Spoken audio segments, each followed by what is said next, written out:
Hi hello வணக்கம் welcome back to தமிழயுரா channel. நயன்தாராவோட 75வது படமான அன்னபூரணி மத உணர்வுகளை புண்படுத்தப்பட்டதா ஓடிடியிலேருந்து நீக்கப்பட்டது.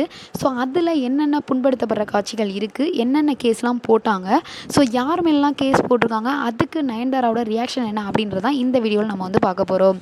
ஸோ நயன்தாராவோட 75வது படம், அதாவது நீலேஷ் கிருஷ்ணா இயக்கத்தில் டிசம்பர் மாதம் வெளிவந்தது.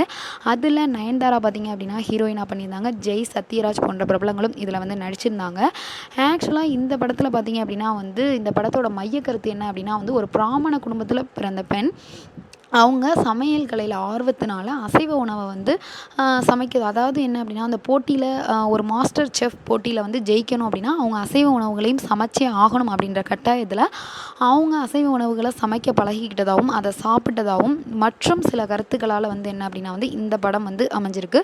முக்கியமான மையக்கருத்து என்ன அப்படின்னா அவங்க சமையல் கலையில் ஜெயிக்கிறதுக்கு என்னென்ன எடுத்தாங்க, என்னென்ன முயற்சிகள் எடுத்தாங்க அப்படின்றது தான். ஸோ என்ன அப்படின்னு பார்த்தீங்கன்னா நயன்தாரா ஒரு அர்ச்சகரோட மகளாக இருக்காங்க. ஒரு பிராமண குடும்பத்தில் பிறந்திருக்காங்க. ஸோ அவங்க பார்த்தீங்க அப்படின்னா அசைவ உணவுகளை சமைக்க பழகுறாங்க. ஸோ அதுதான் இதில் முக்கியமானது.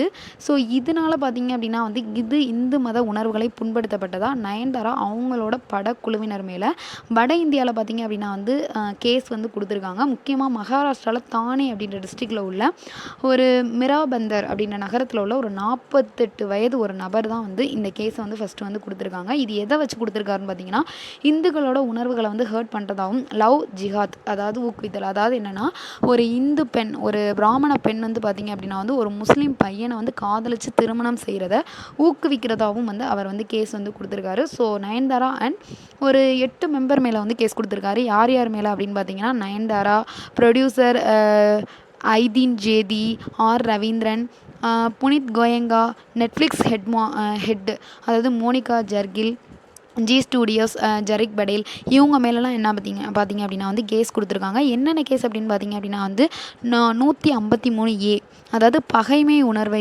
ஊக்குவித்தல், மத உணர்வை ஒரு மதத்து மேலே ஒரு பகைமை உணர்வை ஊக்குவித்தல். 295A மத உணர்வை தூண்டுதல், அது 505(2), அதாவது என்ன அப்படின்னா வழிபாடு தளத்தில் செய்த குற்றம். இந்த மாதிரி கேஸ்லாம் 3 கேஸ் அவங்க மேலே போட்டிருக்காங்க. ஸோ என்ன காட்சிகள் தான் அதில் புண்படுத்துச்சு அப்படின்னு பார்த்தீங்க அப்படின்னா ஃபஸ்ட்டு பார்த்தீங்கன்னா ஒரு பூசாரியோட மகள் ஒருத்தி, அதாவது கிஜாப் அணிந்து தொழுகை செய்கிறாங்க. ஸோ ஃபர்தா இருக்கு இல்லையா, அது போட்டு தொழுகை செய்கிறாங்க. அதாவது என்ன அப்படின்னா பிரியாணி குக்கிங் பண்ணுறதுக்கு முன்னாடி இதை பண்ணிவிட்டு இது பண்ணுறாங்க. அது மட்டும் இல்லாமல் அந்த நடிகைக்கு நண்பராக பர்ஹான் அப்படின்றவர் நடிச்சிருக்காரு. அவர் என்ன சொல்லியிருக்காரு அப்படின்னு பார்த்தீங்கன்னா நம்ம வால்மீகி ராமாயணத்தில் ராமர் கூட என்ன அசைவ உணவுகளை சாப்பிட்ருக்காரு.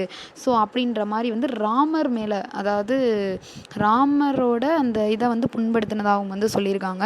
ஸோ அது மட்டும் இல்லாமல் பர்ஹான் இடத்துல இப்தார் செஞ்சுருக்காங்க.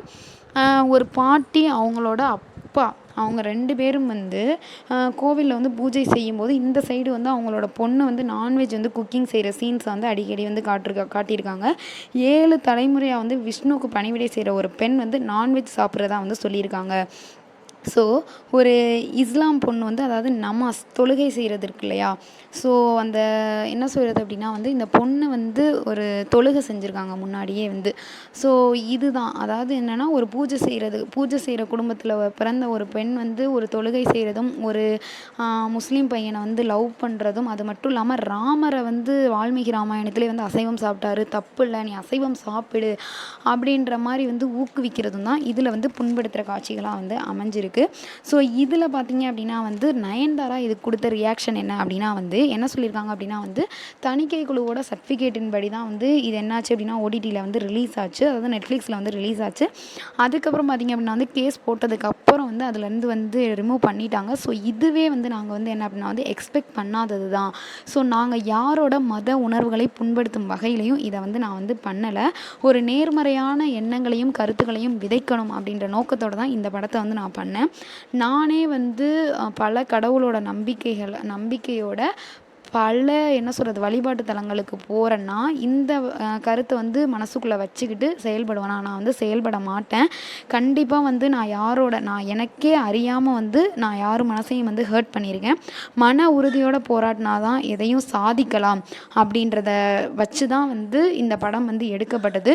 அதாவது என்ன அப்படின்னா வந்து உறுதியும் உத்வேகமும் ஒரு மனுஷனோட வாழ்க்கையில் வேணும் அப்படின்றது தான் இதோட மைய கருத்து. ஸோ எங்களை அறியாமலே நாங்கள் வந்து யாரையாவது புண்படுத்தியிருந்தா ரொம்ப வந்து சாரி. என்னோட 20 வருஷ காலத்தில் வந்து பார்த்திங்க அப்படின்னா வந்து நேர்மறையான எண்ணங்களையும் கருத்துக்களையும் மக்கள்கிட்ட கொண்டு போய் சேர்க்கணும். அது மட்டும் இல்லாமல் மற்றவங்க சொல்கிற நல்ல கருத்துக்களை தான் வந்து நான் எடுத்துக்கணும் அப்படின்றது தான் என்னோட முக்கியமான இதாக வந்து இருந்துச்சு. ஸோ நான் எப்படி இந்த மாதிரி புண்படுத்துகிறேன், ரொம்ப கனத்த இதயத்தோட இதுக்கு வந்து மன்னிப்பு கேட்டுக்கிறேன் நான் யாரையாவது ஹர்ட் பண்ணியிருந்தா அப்படின்ற மாதிரி அவங்களோட அறிக்கையும் வந்து வெளிவிட்டிருக்காங்க. ஸோ இதில் வந்து பார்த்திங்க அப்படின்னா வந்து ஒரு சிலரோட மத உணர்வுகளை வந்து தூண்டி இருக்குது அப்படின்னு கூட சொல்லலாம், ஹர்ட் பண்ணியிருக்கு அப்படின்னு கூட வந்து சொல்லலாம். ஸோ அடுத்து இந்த கேஸில் வந்து என்ன இது அதே மாதிரி இது வந்து ஃபஸ்ட்டு தடவை நடக்கிறது இல்லை அப்படின்ற மாதிரியும் ஒரு நியூஸ் வந்து வந்திருக்கு. ஸோ இதை பற்றி நீங்கள் என்ன நினைக்கிறீங்க அப்படின்னு மறக்காமல் நம்ம சேனலுக்கு உள்ள கம்பாஸில் கமெண்ட் பண்ணுங்கள். இந்த வீடியோ உங்களுக்கு பிடிச்சிருந்தா லைக் பண்ணுங்கள், ஷேர் பண்ணுங்கள், கமெண்ட் பண்ணுங்கள். அப்படியே நம்ம சேனலை சப்ஸ்கிரைப் பண்ணிடுங்க. ஓகே பேபே, உங்களிடம் விடைபெறுவது உங்களுக்கு